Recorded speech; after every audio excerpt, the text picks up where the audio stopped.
Dun dun dun. Ah, all right. Boy, if you don't get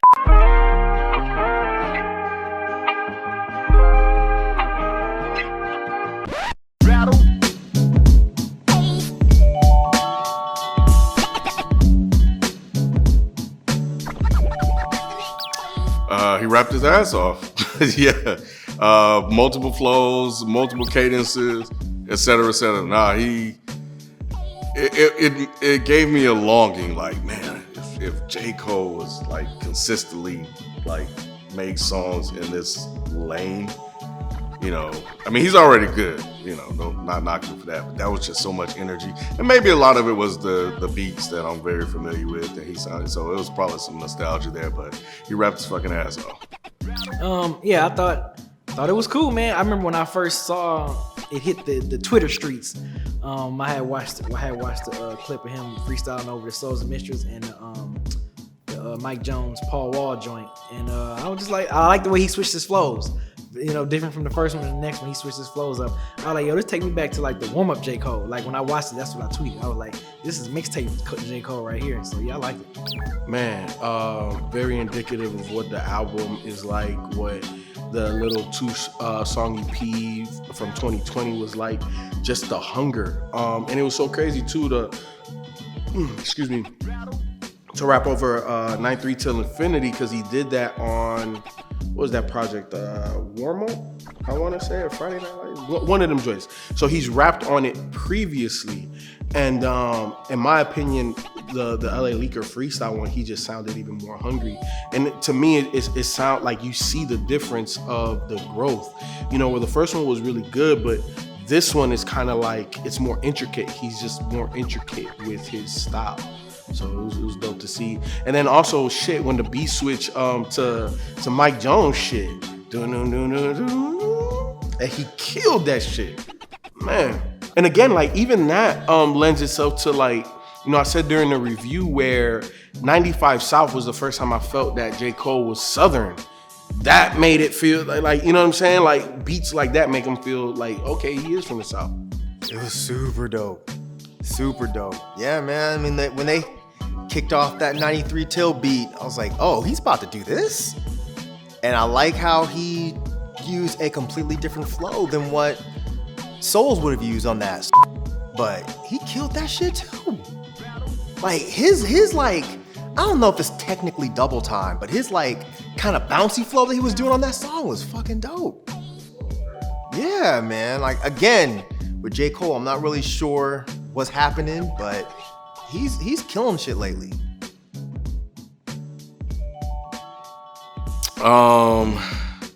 I think a lot of rappers in general don't like to do that sort of thing anymore, to kind of be put on the spot to freestyle or fake freestyle or whatever, however people want to look at it. It's a lot of pressure. People, it's gonna circulate a lot. So yeah, I think he just, like a lot of them, just kind of got away from, that kind of, that hunger, that come up.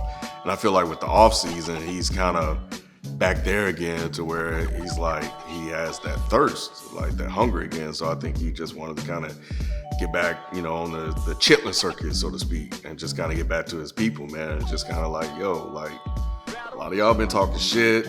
Like, I'm here to remind y'all, I can fucking rap.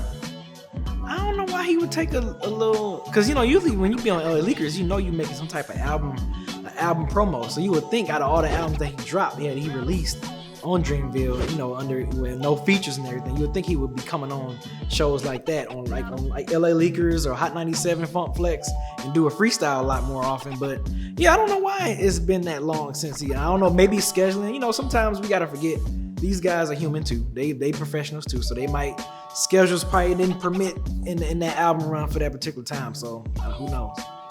I obviously I can't speak for Cole, but I think it's a path less taken, right? Like, I think he did the opposite of what the majority of artists would have done in his situation, and he made that shit work out for him.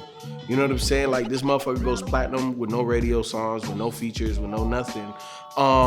So I think that when you talk about building a fan base, J. Cole is the epitome of that. But I don't know. I can't tell you why he has or why he hasn't. I don't know. But I think it's amazing for him to reach the heights that he has without the publicity. It's crazy. I don't know a lot about J. Cole, but if I had to speculate why it's taken him that long to kind of come back to that type of arena, is I think his focus was in other places. I think that J. Cole, while he's always been a great rapper, I think that his focus was on telling stories and, writing these songs that were inspiring to people. And it just seems like right now, he just wants to rap. He really just wants to rap. And I said this in our review, maybe he's just tired of people acting like he's not that dude when it comes to spitting bars. I wouldn't say back, because I think it was always here. I think what he's doing is he's adding to what he's got by doing something different that he's not known for, adding to the bag, as they like to say. With these different styles that he's introducing, that he's taking these elements from here and from there and incorporated them into who he is. So I think that's what he's doing. And he's just kind of, going on this tour, this media tour run to kind of let people know that this is an addition to what I'm already doing. So I'm already fucking dope, but I'm adding on to what I was already doing. So now I can get the people that were a little hesitant to listen or acknowledge. Now I'm gonna pull them in too. So now I'm gonna add to the audience that I already have. Based off me, I won't necessarily say he back, because if you ask anyone else, they love J. Cole. For me, I would say he's back because, like I've said in the J. Cole album review off the off season, which I really, really enjoyed. This is my first project that I thoroughly enjoyed by J. Cole since Friday Night Lights. So, based off me, I would say yes, he's back. But if you ask someone else who's been a J. Cole fan throughout these years, that's loved every album, they won't say it. It's be like, look, I told you he dope. I'm like, yeah, no, J. Cole is back on this one. I did it when we did the track review. And we reviewed it. I want to say it was on the podcast review. Myke was on that one, if I'm not mistaken. But between that and this, J. Cole back. When I guess I kind of pride myself on being early on certain things, and not necessarily in this case, but I know what I heard. I heard from the little 2-track EP plus the song that we reviewed and everything, that it just sounded like his hunger was there.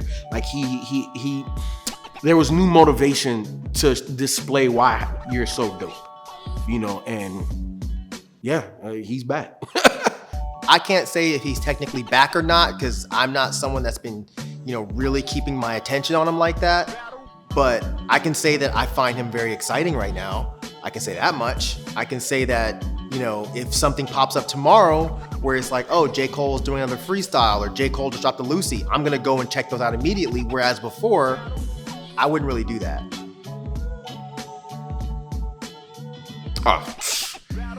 The hardest shit out the South since slavery. That was, man, when he said that shit, I was like, all right, I'm done. That did it for me. I like the fear of God line. I'm officially the devil or something like that. And then the other one was the Bill Cosby line. I thought that was fucking, that, I know, most, it's offensive probably to a lot of people, but that's hip hop. Hip hop does that. So, and I don't know if he was the first person to do it. But he's the first person that I can remember that I heard actually take that and flip it into a bar. So yeah, when he said, niggas will sleep on me, then fuck them or something like that. So yeah, that was a cold ass fucking line. I think the first part where he was saying something to the extent like, you see my bitch over there or something, she give me head or something, and then he told the other, like, you gonna be next to her, you do that or something like that. I can't remember that exact line, but I didn't jot it down, but it was just a clever line that just made me chuckle a little bit. But no, J. Cole was spazzing out, man. I enjoyed it. I'm not the lines guy. Yeah, I'm definitely not the lines guy. He had a lot of shit, especially right at the beginning of the 9-3 to Infinity beat. But I'm not the guy. I'm not the guy to recite that shit. Yeah, I'm not Beezypedia. I'm not Myke C-Town. Y'all motherfuckers go over there and listen. I'm telling you, I'm giving the bump of the whip seal approval. This shit is hot. A lot of quotables I can't quote. Damn. I know, and I did have some quotables that I thought were dope, and then they just left my fucking brain. They left my brain. One line that did jump out, and I'm kind of curious if he got in trouble or will get in trouble. He said something about Bill Cosby, and he said something like, if they're sleeping, fuck them. And I was like, damn. See, that's one of those things where it's like, that's a dope bar, but maybe you shouldn't say it. So I'm kind of wondering if because he had a couple bars on here where I was like, this is a different J. Cole than what I've made up in my brain. Like he said some shit about fucking a chick and then waving hello to the peeping toms or something. And I was like, what? Yeah, fuck his wife by the window and he's waving. I'm like, what? That's hilarious to me. But when it hit that Bill Cosby bar, I was like, oh, okay. That's a from a pulling back and looking at it from a bar perspective, it's a nice bit of wordplay. But I kind of feel like, I bet you if no one has yet, I guarantee people are gonna be like, oh no, that's terrible, J. Cole, you can't do that, you know. But I really wish I had written down a couple lines, but nah, I didn't. But yeah, it was either way. I mean, it definitely had bars. It's just I'm old, so shit don't stick the way it used to.